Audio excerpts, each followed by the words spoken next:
So for a conservative system,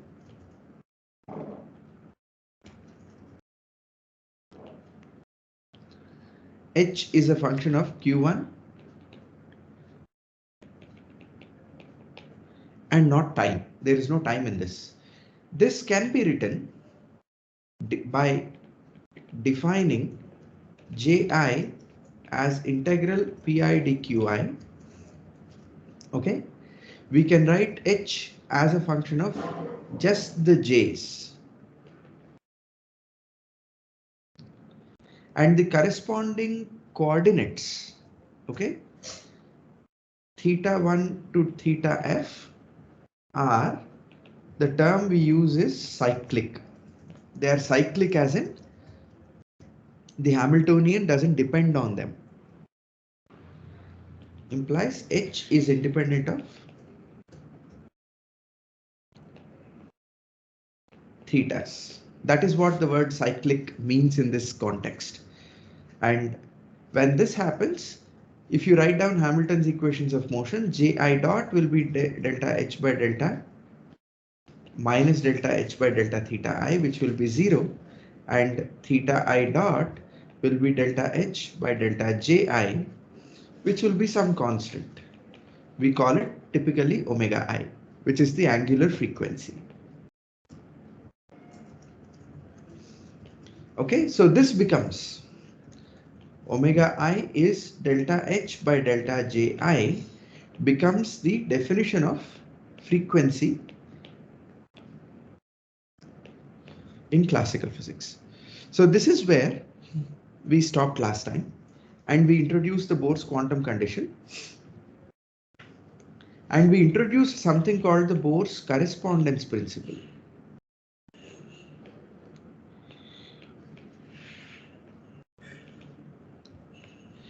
By looking at this formula,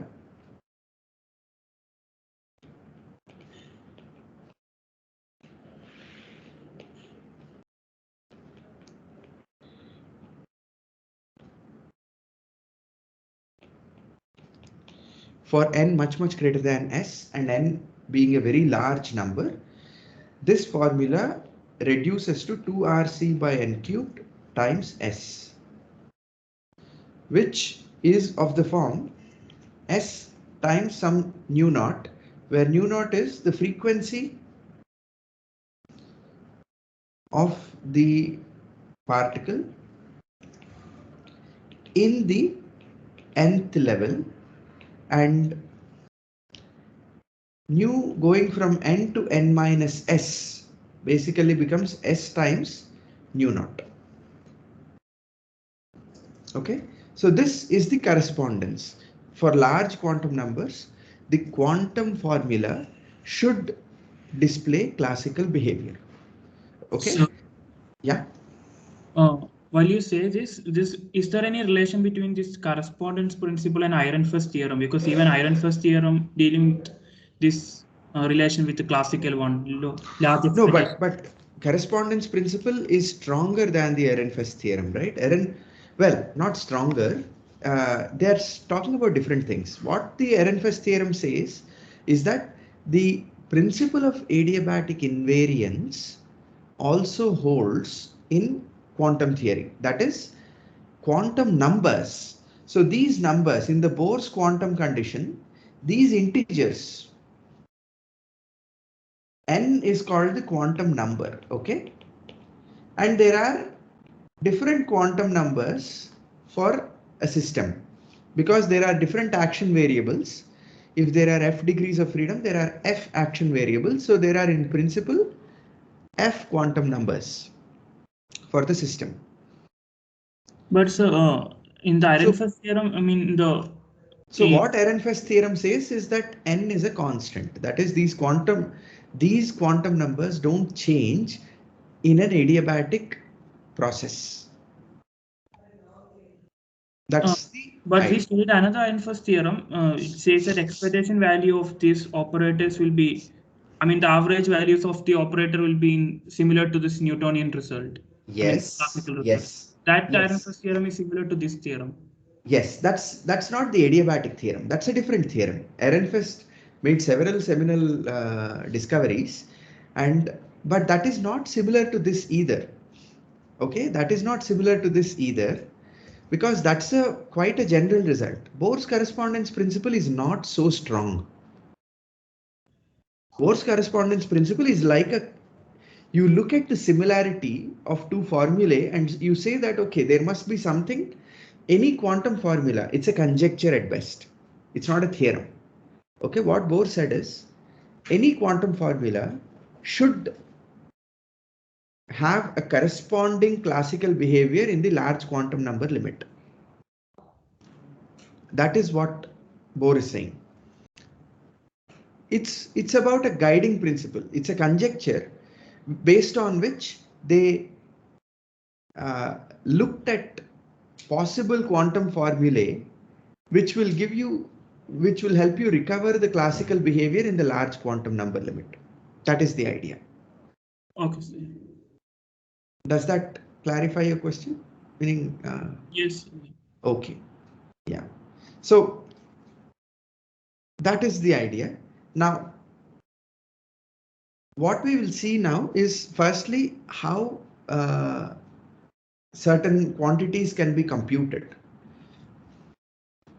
using the Bohr's theory, and what new insights did Bohr's theory give to the already existing understanding of physics at that point of time, and how Bohr's theory became the springboard for somebody like Heisenberg to come up with the full quantum theory, or more technically, what was then called matrix mechanics.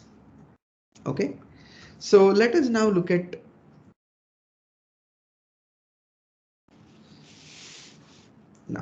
according to Bohr's theory, according to Bohr, emission and absorption is due to transitions between levels, between discrete atomic levels. Now, before quantum mechanics was discovered, the Frank Hertz experiment was already done. Meaning, when Bohr was doing all this work, Frank Hertz experiment was already done, and that the energy levels of an atom are quantized was already shown. So this was no longer a vague sort of theoretical hypothesis, but quantization of energy levels inside an atom is an experimentally demonstrated fact. When they say quantization of energy levels, what they mean is that only certain energies are allowed inside an atom, and transitions between those energies is what you observe as the emission or the absorption spectrum of that particular atom. This was very well established, and now the goal is to find the theory that does a very consistent description of the internal dynamics of an atom. And knowing all too well, or having been convinced of the fact that classical mechanics cannot solve the problem. Okay, so now let us look at a particular classical problem, which is that of a charged particle which is accelerating. And we already wrote down the formula that a charged particle,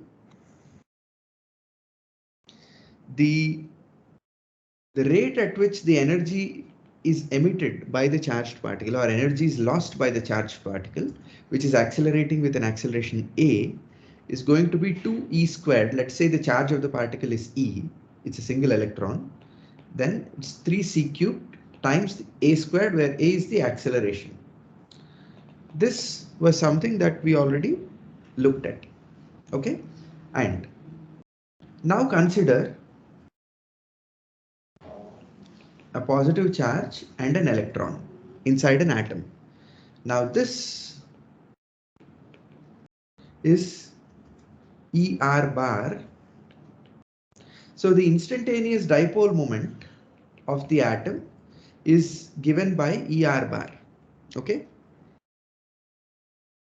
And the acceleration of the particle is nothing but R double dot, right?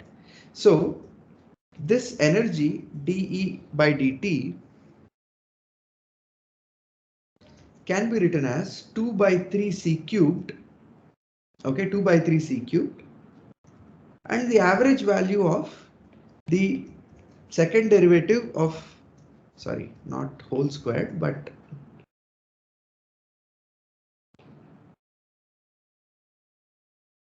square.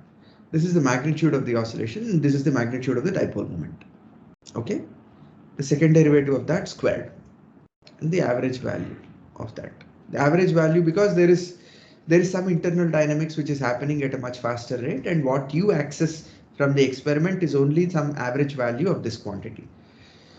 Okay, so now let us try to see in the classical picture what happens if your electron is going through a periodic orbit with some frequency nu. Okay, then with some frequency nu, then any quantity, this we already discussed earlier in our quick review of the Fourier analysis. So I'm going to not repeat it, but I'm going to say that any quantity pertaining to this particular periodic trajectory is also going to be a periodic function, which can be written like this: 2 pi I n nu t, where nu is the frequency, fundamental frequency, and n times nu is the fundamental frequency, and n times nu is the harmonics. These are the harmonics. Okay, and p of t is a real function. Therefore, this is going to be, you can write the same thing as Cn, okay, e power 2 pi I n nu t plus C minus n, because you are taking all n, right, all integral n. So C minus n e power I 2 pi n nu t, where n is now greater than 0. So we can now say greater than or equal to 0, let us say. Then n, this will be from the property of reality, C minus n will be Cn star.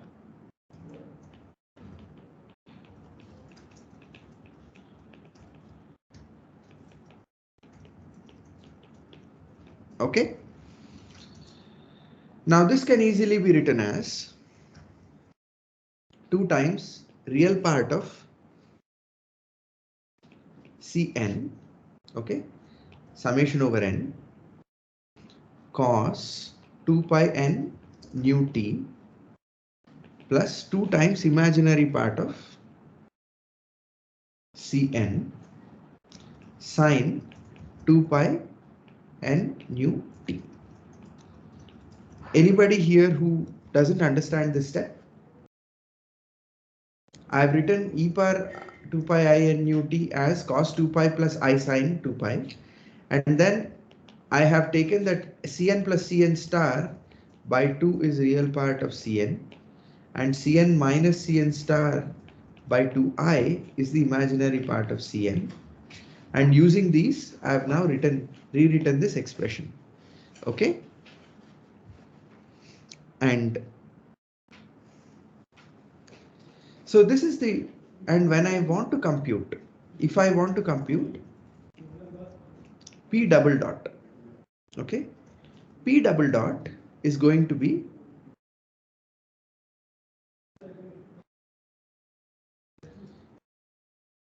p double dot is just going to be summation over n minus n 2 pi nu, sorry, minus 2 pi nu n squared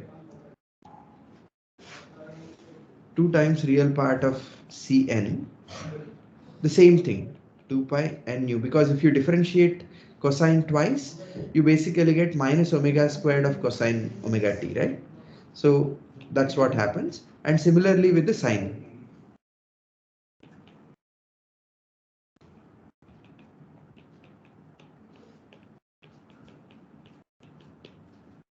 Minus 2 pi, this one comes out common. Okay, now this is the total. Now if you So could you write, explain this again, that P double dot? oh, you take this expression, which is the P, right, which is the dipole moment, Okay, got it. Yeah, and different. you just take the derivative twice. Okay. With respect to time, and cosine and sine are such that if you take the derivative twice, you get the same function with a minus sign in front of it. Yes. Yeah, that's all. And we also, now if we use this property, now if we want to do P double dot squared, right? We want to do P double dot squared, and that will be basically you take this summation minus 2 pi nu n squared, sorry, with a minus sign outside, plus this times summation over m minus 2 pi nu m squared, where m and n are now dummy summation indices because I have to take the square of this, and I want to compute the average value of this. Okay, the average value of this is going to be 1 by the fundamental period, because I am taking the average over the fundamental period. Okay, 1 by the fundamental period, sorry, 1 by the fundamental period of integral 0 to t of this quantity P double dot squared dt. This is what I mean by the average, the time averaged value, the time average value over one period. Because for a periodic function, this is, you basically need the average value over one period, and that will be the average value of the function anyway. So this is what we want to compute. But here I want to use a fundamental property of cosine and sine functions, which is that integral cos n, okay, x, sorry, let me write it more similar to the actual forms that we have.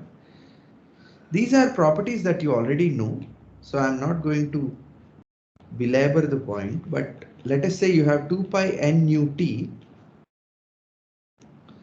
times sine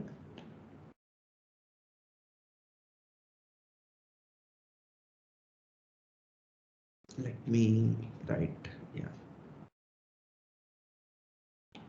yeah, times cos 2 pi m nu t dt integrated over 0 to 1 by nu. 1 by nu is the fundamental period, and times nu. It doesn't matter, you can even remove this prefactor. 1 by t is basically nu. But this integral, can somebody tell me what that is?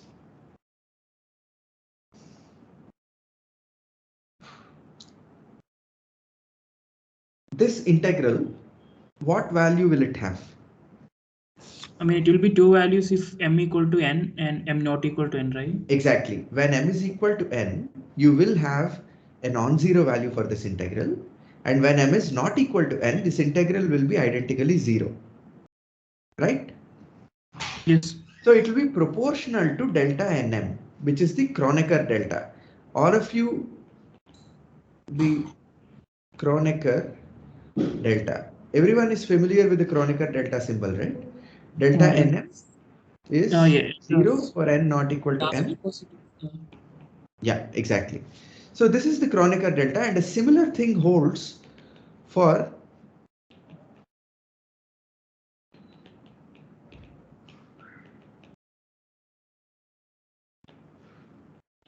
this is always 0 irrespective of n, and integral 1 by nu sine 2 pi n nu t sine 2 pi m nu t Sorry. Yeah, this is always 0. And this here is again proportional to delta nm. There is, I think, a factor of half. If you do the integral, you will basically get a factor of half.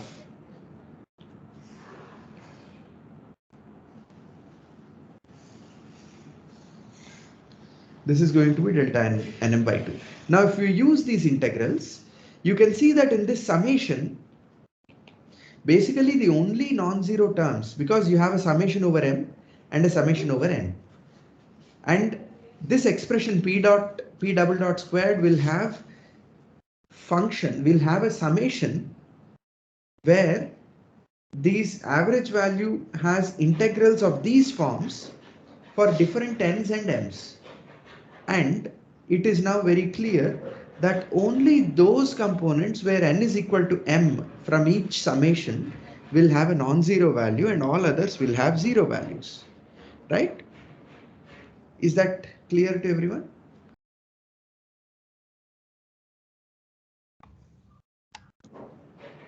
Is that clear to everyone?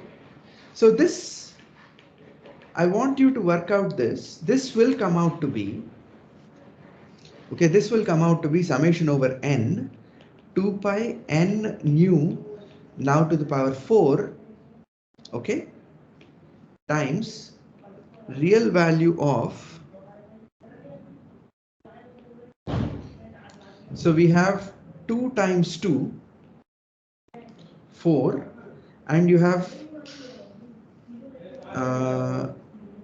yeah, and you have, sorry, yeah, you in this product you will have 2 times 2 times 2 times 2, which is 4, divided by another 2. So you will have an overall factor of 2 somewhere, and then you will have real part of Cn squared plus real part of, sorry, imaginary part of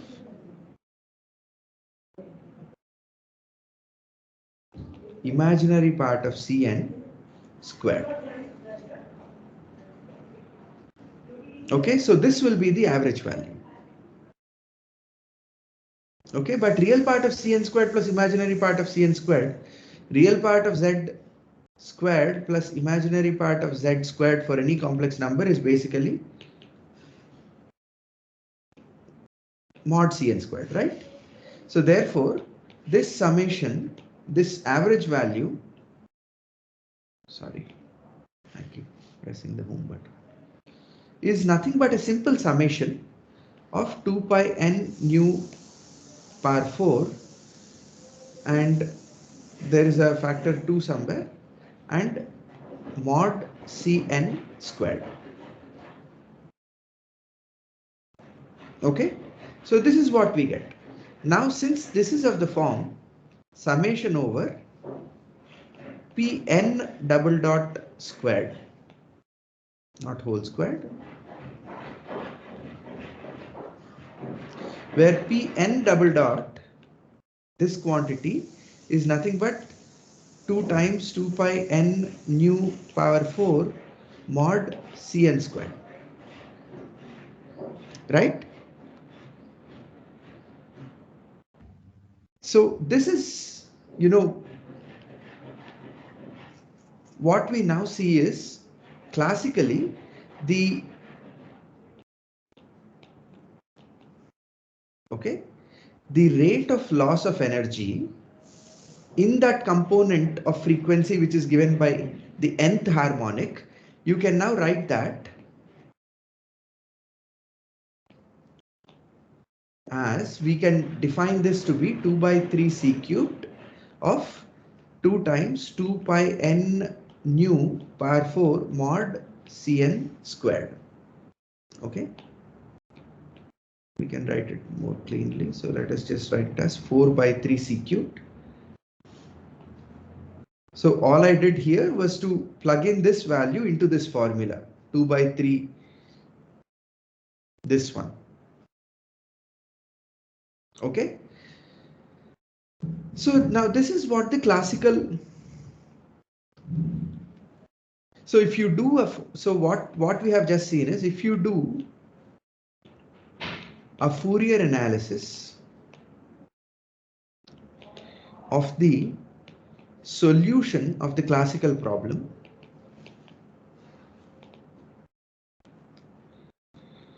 okay, if you do a Fourier analysis of the solution of the classical problem, which is exactly what we did here.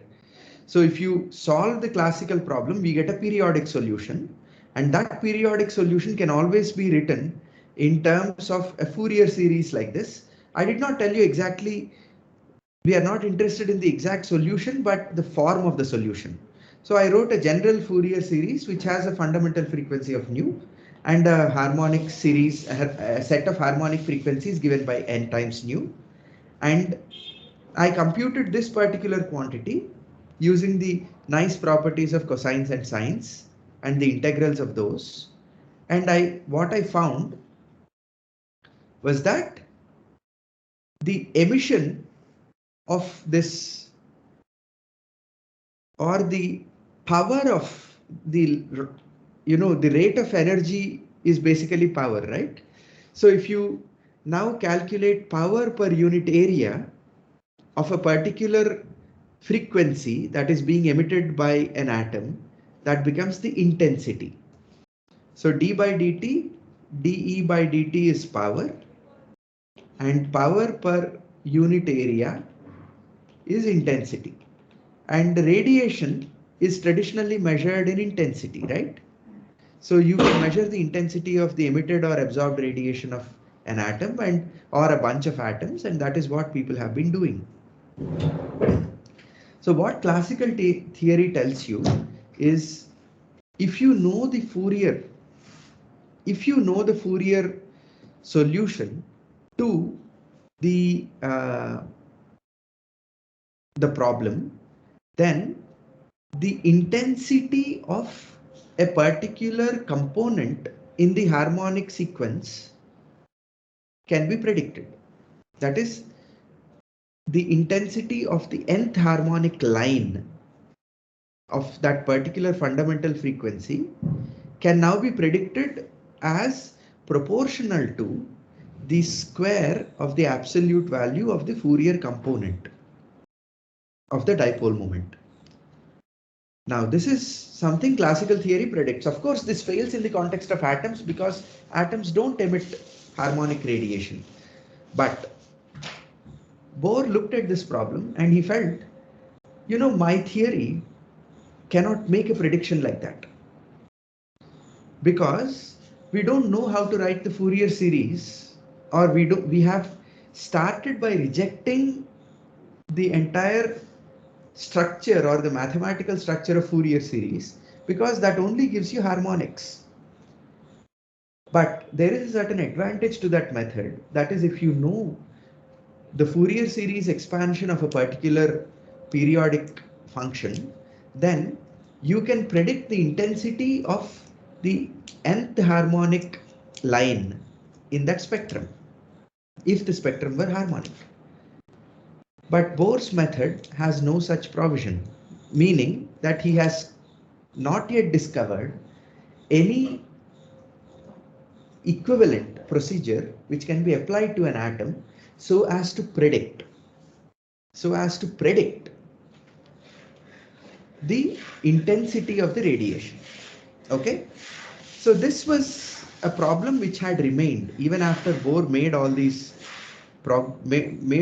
breakthroughs. This problem was not solved, in the sense that there was no method within the Bohr's theory to predict what intensity a particular frequency line would have. Okay, then people were thinking about, okay, we should have some, they were envisioning a quantum theory which would have a structure like that of classical mechanics, where the causes of these transitions and the probability rates, etc., would all be predictable, and thereby not probability rates, I mean the intensities of these lines, etc., would be predictable by the theory. So one thing they wanted to predict, because the only new ingredient of Bohr's theory up until this point is that the emission and absorption are caused by a transition. Now, this picture of a transition between two levels has no classical counterpart. The classical method of radiation is by acceleration. But here he's saying that the atom makes an instantaneous jump between two levels, thereby emitting a photon or absorbing a photon of equivalent energy as the gap. This was a completely radically new picture which had no classical counterpart. And this was when a lot of work happened. I mean, we are not going to discuss all that, but a lot of work happened to see what causes these transitions, because the fact that transitions happen was very well established in the Frank Hertz experiments. Okay, in the Frank Hertz experiments. So the fact that transitions happened is true, and we now need a mechanism or a cause for these transitions. Now, the cause for the transitions was discovered much later, about 20 years later, when quantum electrodynamics was discovered. But people, the mechanism of this transition, etc., they imagined it as if there were some force that is acting on the particle, which then pulls the particle from one energy level to another energy level. And then they tried to make such estimates and they failed. Ultimately, it was Einstein who said that maybe, I mean, this is a very ironic statement coming from Einstein, but Einstein was the one who said he was very familiar, quite familiar with the radioactivity, the laws of radioactivity, about beta decay and emission of alpha particles. Radioactivity was a very old subject which was studied in the 1800s by Marie Curie and others, right? So there was ample evidence to show that the radioactive decay was a completely probabilistic random process. When, at what instant will a radioactive nucleus or a radioactive atom emit a beta particle or an alpha particle is something that you cannot predict. So what Einstein suggested was, maybe these transitions that were happening inside atoms were happening according to some underlying probabilistic law, that there was an underlying probability, and the entire process was a random process which was only governed by a probabilistic law and not by a deterministic law like that of classical mechanics. Now, why do I call this statement ironic? You must all have heard this famous quote from Einstein, which came about 25 years after the time that I am talking about. This was all around 1913, okay? And about 25 years after this, in the 1930s, after quantum mechanics was discovered, Einstein famously made the statement that God doesn't play dice with the universe. And he was complaining that quantum mechanics was governed by a fundamental probabilistic law and not by a deterministic equation like that of classical mechanics. But ironically, it was Einstein who suggested giving up any exploration into the determinism of such a transition, but to only look at it probabilistically, by analogy with radioactivity. And he even constructed an equation of, he said the rate of transition. So what Einstein said was the rate of transition. Okay. So let us say h nu is the frequency of the emission. Then the rate of transition n to n minus k. Okay. Nu k is the emitted. Okay. Nu k is the emitted frequency of the atom. H nu is the energy of the photon. H nu k is the energy of the photon, and he came up with this empirical decay rate. Okay, this is the transition rate, and he said this now has to be equal to this quantity. Okay, so it should be some 4 by 3 c cubed 2 pi n nu k nu power 4 mod ck squared. Okay, this was Einstein's solution to the underlying probabilistic law governing the transitions, because these transitions, there was no ingredient in Bohr's theory which allows you to predict these transitions. So it was Einstein who suggested that probably these transitions are happening rapidly in a probabilistic fashion, and what we measure is sort of an averaged out cumulative effect of several such transitions, and therefore we can only model it using this probabilistic theory. So this, historically, this was the first instance probabilities became a fundamental part of quantum physics, much before Schrödinger proposed his wave function, which had a probabilistic interpretation. Okay, and this is a very ironic fact that it was Einstein who later had irreconcilable differences with Schrödinger and others, and went on. He spent all his later life and died in 1955 completely unconvinced of the completeness of quantum mechanics. When the rest of the world had moved on and accepted quantum mechanics, Einstein remained dissatisfied. But it was very ironic that he was the one who suggested a probabilistic law which could explain the intensities of the emitted radiation and absorbed radiation of atoms, and he related the probability rate or the transition rate to the component of the Fourier series for that particular frequency. Okay, and again you see that this n to n minus k is a quantum mechanical transition, but for very large, but for very large quantum numbers, this becomes, because this nu k here is k times nu, which is a harmonic of the fundamental frequency nu. So this is again like the correspondence principle, where the right hand expression is a purely classical expression. This a n to n minus k is a transition probability, which is a purely quantum theoretical quantity, and he came up with a simple empirical equation like this, which has a probabilistic interpretation. Okay, and yeah, somebody has a If question. the solution is unharmonic, then how even there will be a CK? Sorry. For this, I mean, for this quantum mechanical model, I mean, this atomic model is unharmonic, then how even there will be a CK even for this empirical interpretation? Because there is no Fourier analysis is possible. Exactly. So what? Yeah, we'll come to that. We'll come to that in a minute. So I will write down the recipe that Bohr had come up with. So for now, this is the method, right?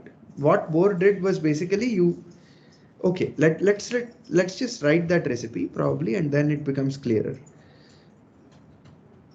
Okay. Okay, here is what I'm saying, that classically, if you can write the Fourier series of a radiation process, and now this sort of a radiation process is valid for all classical radiation. But what do I mean by classical radiation? You can have radiation emitted by an oscillating dipole, which agrees exactly with the classical formula.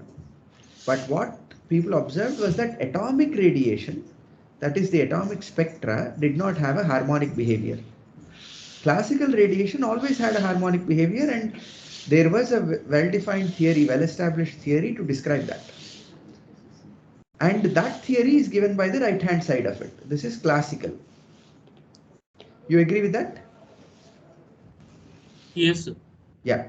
Now what Einstein said is that in the correspondence limit for large n, the transition between n to n minus k, because the interpretation that Bohr gave to the classical radiation is that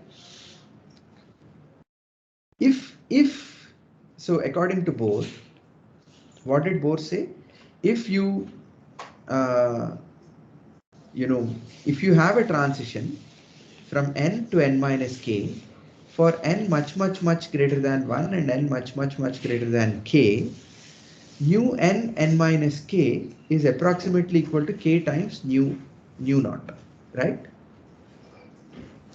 It is in this limit. It is in this limit that Einstein was also talking about, that if you have the classical solution which has a Fourier component for k times nu, quantum mechanically that corresponds to a transition from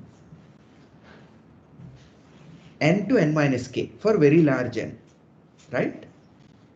So the rate of the rate of emission for this particular transition should depend on the rate of transition itself, because we have abandoned the classical notion of a trajectory. We have abandoned the classical notion of a trajectory because that is untenable with quantum physics, and the notion of a transition was established due to Frank Hertz's experiments and other things. So what Einstein was trying to do here was, in the language of the correspondence principle, a classical formula has to now be corresponded with. You have to correspond this classical formula with a quantum theoretic interpretation of transitions.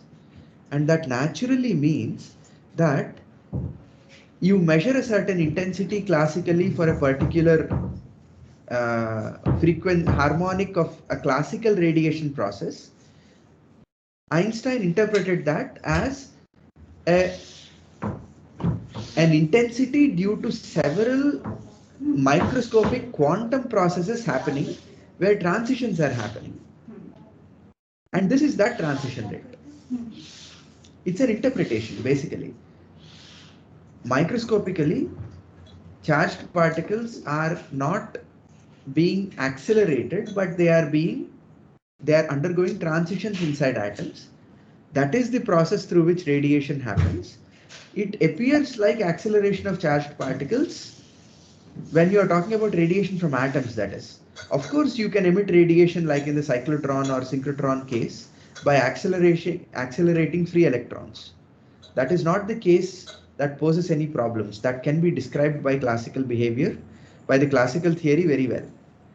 But the radiation emitted by atomic spectra, that is the atoms, which is the atomic spectra problem, cannot be explained by the classical theory. And that is what these people are looking at. Okay. So does that imply, according to correspondence principle for large n, this become approximately harmonic? Exactly. That is for that's exactly what correspondence principle says. Classical theory of radiation predicts only harmonic radiation. Atomic spectra are enharmonic, but Bohr discovered a correspondence between them for large quantum numbers. And Einstein took that correspondence a little forward and introduced this coefficient A, which is the transition rate. And he said that if you know the Fourier expansion, then the mod squared of the Fourier component is related to the transition rate. Okay. That is what Einstein said. Sorry for the long-minded argument, but that is what Einstein said. Yes, sir. Okay, and now conversely,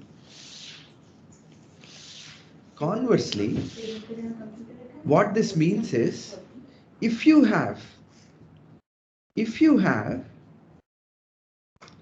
a component mod Ck, then a n to n minus k is non-zero.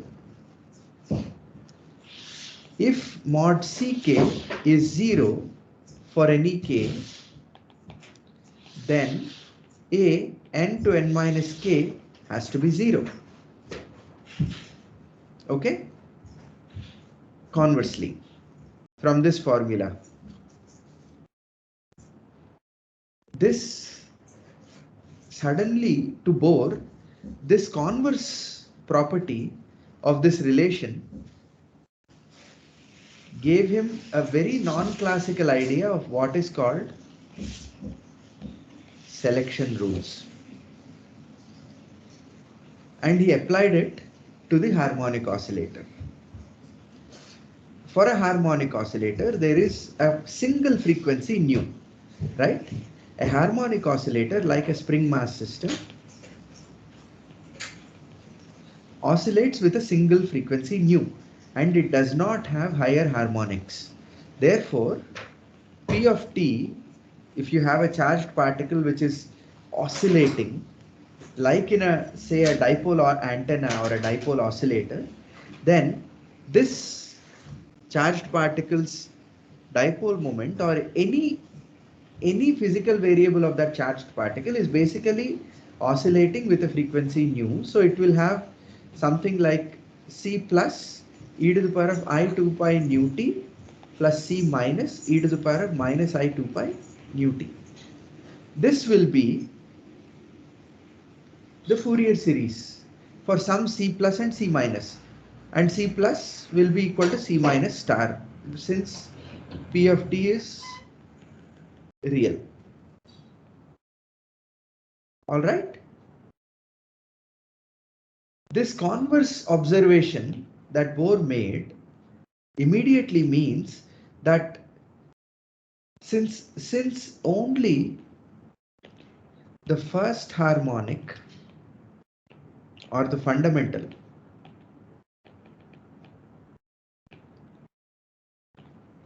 exists,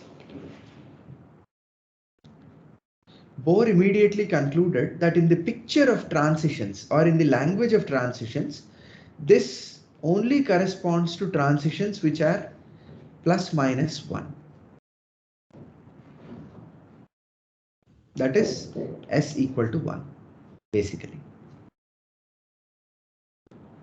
But the converse thing is this coefficient is 0, so that this rate is also 0, A equal to 0, right?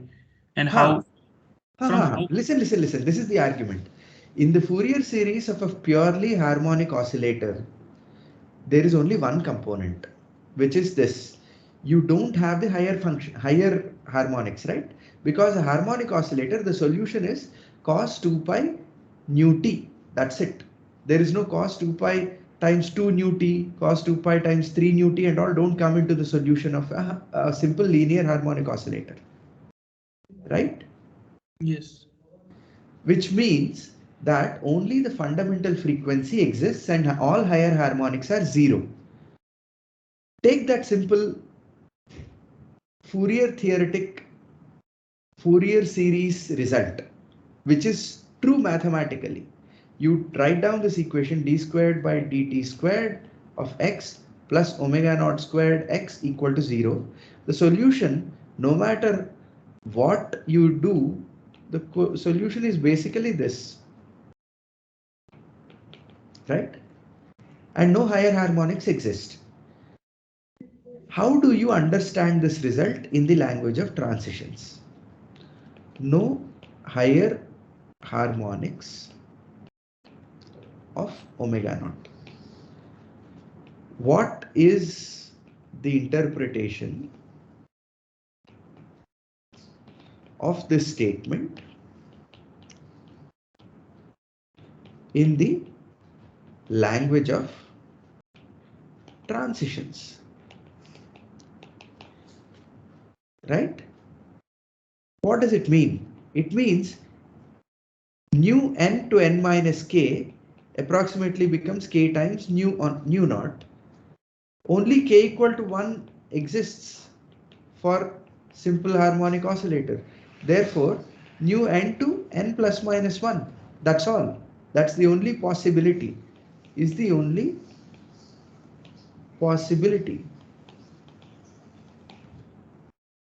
This But how means that would be only possibilities. I mean, what we are observing is every transition is possible, right? Just not n plus 1 to n minus 1. I mean, No, think about it. What he's saying is only, yes, what you're saying is correct in the light of the solution to the harmonic oscillator that you are talking about. But yes, for all n, that's what you're saying, right? yeah, but I don't get that differential equation solution is fine, but from this transition argument, I don't get. I mean, how there's only. The transition argument only says that if you have, let us say there is an orbit, there is some nth orbit which has a frequency, fundamental frequency nu. Okay. There Yeah. is some fundamental frequency nu for some nth orbit for very large n. Then, in the case of a harmonic oscillator, what you interpret it as a transition between that nth orbit and the next orbit, plus minus 1. Right? Yeah. And all other transitions, according to this Einstein's equation, this rate has to be 0 for all other transitions because the Fourier component is also 0. Yes, yeah. Which means there is no probability to transition to any other state other than the nearest neighbor of that state, right? Okay, yeah. That is what we mean by selection rule. This Yes. is the first instance when Bohr discovered that atomic dynamics was very complicated. It was not just about harmonics or something, but the harmonics of the classical Fourier series, if you use this correspondence principle, they also give you insights as to what selection rules are possible, are there in the atom. That is, if only certain components exist, then some other transitions are prohibited. Only those transitions are allowed. This led to the notion of selection rules. We know selection rules exist in atoms, right? I mean, you all studied in quantum chemistry about selection rules. This is the first instance of those selection rules, and Bohr arrived at that observation, or he kind of predicted that there are selection rules inside atoms purely by using correspondence principle. Okay, now let us now summarize the correspondence principle. But does that Einstein interpretation is correct, even because it is just like a statement and he may not prove that, right? Yeah. But there was, there was empirical evidence to suggest that these things were happening, in the sense that the from the measurements of atomic spectra and other things, this is all before the full theory was formed, right? So they were conjecturing that this sort of a thing could be there, and there was no better picture. Basically, Einstein's picture was the best possible way in which you can predict if there is a mechanism. So now the question from the quantum theoretical point of view becomes a prediction of this probability rate of how does a probability from how can you predict the probability of transition from n to n minus k for a quantum system. As of now, we don't have an answer within Bohr's theory for this. But all that Bohr could see was that if the classical dynamics, the converse statement of Einstein's equation is that if Ck is 0 for any k, a n to n minus k should also be 0. So believing what, as you said, assuming Einstein is correct, there have to be selection rules inside atoms. Okay, yeah. That is the full statement, correct. So now what is the method that Bohr employed? One, solve the problem classically. Now this This cannot be avoided because even for the hydrogen atom, you solve the problem classically. This is exactly what Sommerfeld and others did. They considered they considered a circular orbit because a two-body planetary problem allows you to have different conic sections as the orbits, right? You can have a circular orbit, you can have elliptical orbits, you can also have unbounded orbits which are hyperbolic. Of these, the two kinds of bounded orbits are circular and elliptical, right? Does anybody have issues with that statement? For a No, two-body problem governed by the 1 by r, either gravitational or Coulomb, it doesn't matter. The solution is going to be the same. So what Sommerfeld, Bohr and all these people did for the hydrogen atom, and they achieved stunning success, was they considered both circular orbits and elliptical orbits, and they applied the principles of this correspondence principle, the methods of this correspondence principle, and predicted selection rules, etc. within the atoms, and they were successful. So solve the problem classically, that's the first step. Then reinterpret the results.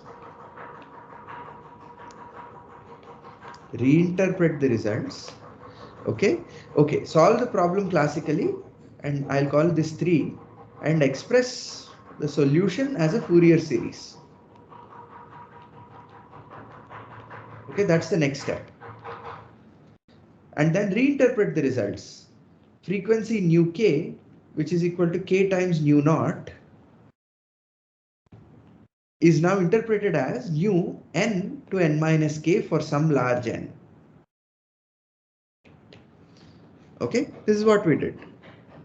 And finally, mod ck squared, which is the Fourier component of that thing ck, is proportional to a n to n minus k. That is it. It is proportional to the transition probability rate for a particular transition n to n minus k. And no mechanism for the transition fundamentally random, or other words for that is probabilistic or stochastic. Okay, so this is where we are now. There is a problem, there is a slight problem, and sorry, somewhere around here, once you solve the classical problem, I'll call it 1a. There is one step that I forgot. You define pi dqi equal to ji, and you make that nh, and this is the quantization of the problem. Okay, and the frequencies omega I are delta h by delta ji classically. Okay, these frequencies are now then used. From this you go to this Fourier series number 2. You use those frequencies to write the Fourier series and then go through the rest of the sequence.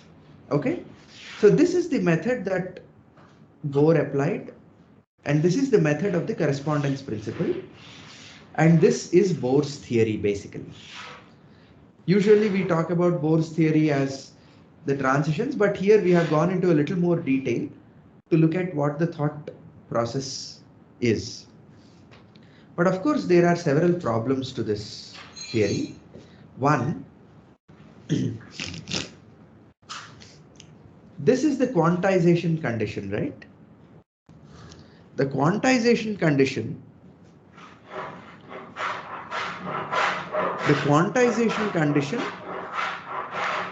imposes that n is an integer to start with, meaning you are putting by hand this quantization condition and saying that integral p dq has to be equal to nh. where did this come from? There is absolutely no, adiabatic invariance, but equating that to nh where n is an integer is not something that comes out naturally. This n being an integer is only because we want, because at that point of time quantization was done and only integer quantum numbers were observed. But later the picture changed, right? So imposing the constraint that n is an integer is not very satisfactory. Discretization is fine, but imposing this ad hoc condition that n has to be an integer is not entirely satisfactory. But this is an input into the theory. That is, you necessarily require n to be a quantization, n to be an integer in this quantization condition. Heisenberg was not happy with this. So he wanted an n-free theory. Okay. So what we will discuss in the next class is Heisenberg's approach, which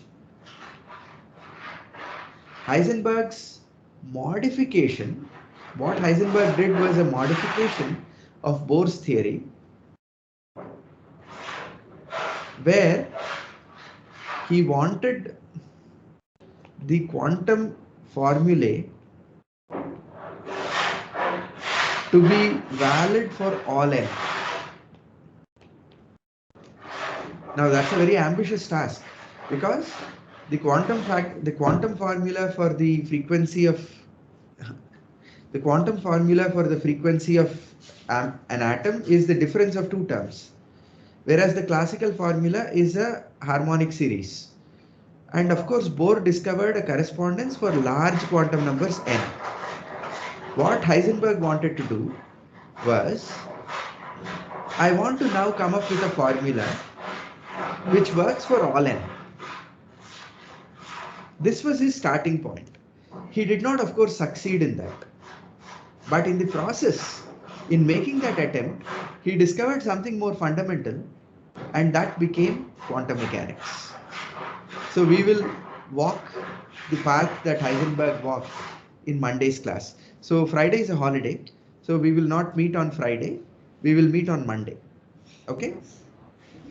So you are saying that Heisenberg tried to put all the real number values to n?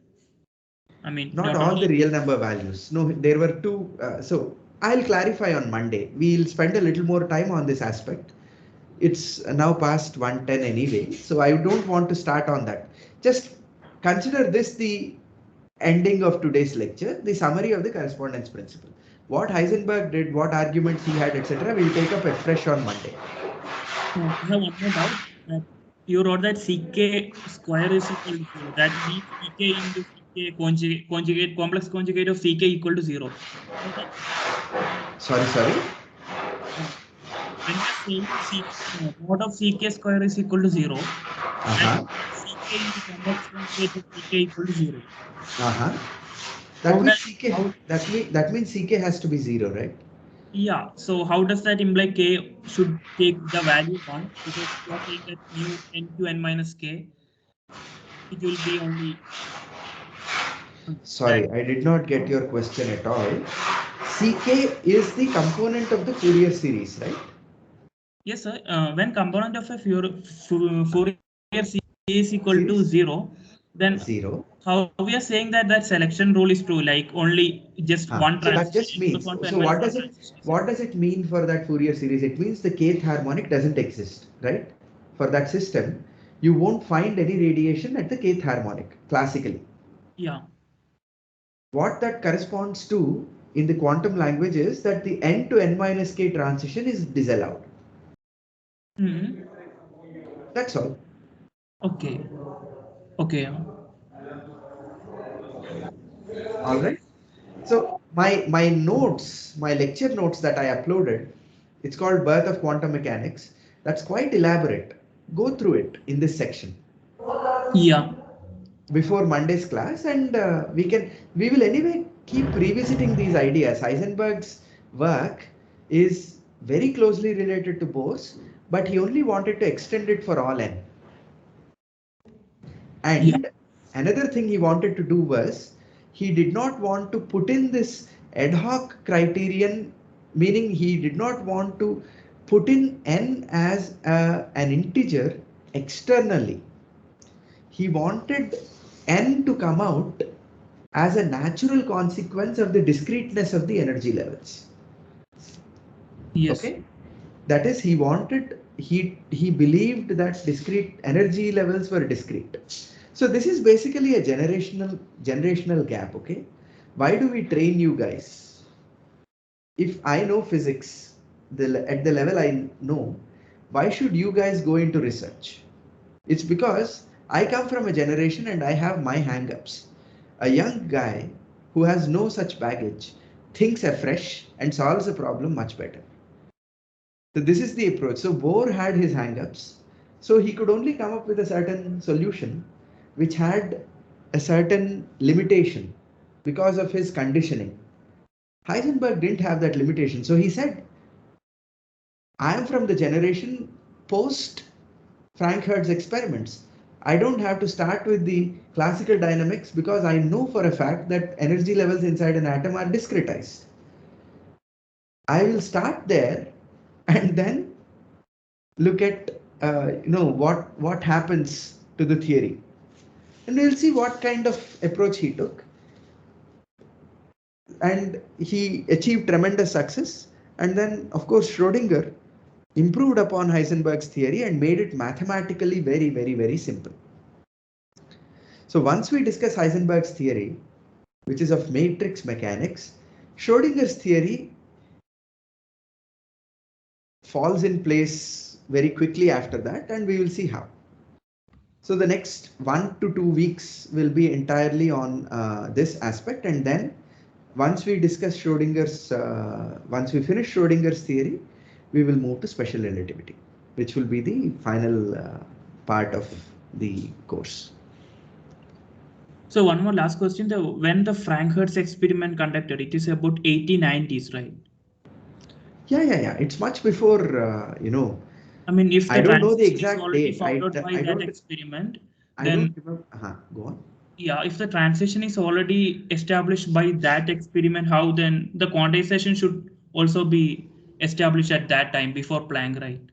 No, but there was no rule, right? I mean, there was no, Frank Hertz experiments were not in the 1890s. They were after that. I don't remember the date. I'll look up Wikipedia, and you can also look it up. But I think they were later. They were not in the 1890s for sure. 1886 was Balmer's paper. I do have Balmer's paper, by the way. I'll try to share it with you. It's a very small paper, one-sided, one-page paper. Yeah, it will be interesting if you share. Yeah. You should also try to, for historical purposes, you should read the paper which Maxwell published with the Maxwell's equations. It's unreadable, pretty much unreadable, because the notation is very, very different. But it's a very long 40-page or some such paper, Proceedings for the Royal Society of London or something, where he submitted the Maxwell's equations as the solution to the electrodynamic problem. So yeah, I'll share these papers just for curiosity's sake. You can take a look at your leisure. Of course, what we are discussing now is not for problem solving. This is for understanding. Problems are, of course, I'll give you a homework or two on this portion, which will tell you what sort of problems you can expect. All right. Yeah, because in the Gibbs part, you didn't give any problems, and we got 1 or 2 unexpected problems in the exam from that part, so that it will be somewhat difficult. Or other problems are we already encountered. So the homework 3, right? The homework 3 had Gibbs principle. 3 is somewhat similar, but yeah, if there is much like 10 to 11 problems on different types, see, Gibbs it will be a lot of exposure. See, homework 3, if you solve Gibbs principle in homework 3 and compute all those things, that's pretty much what you do. Computing average quantities using Gibbs principle, it's all the same. Whether you compute average energy or this or that, So the problems in the midterm had, I gave the formulae that you need to apply also. So mathematically, they were not very difficult. You just had to apply the theory, by understanding what we discussed in class. That's all. When I give you the solutions, you will see what I mean. Yeah. All right. Okay. See you then. See you Monday. Thank you so much. Yeah.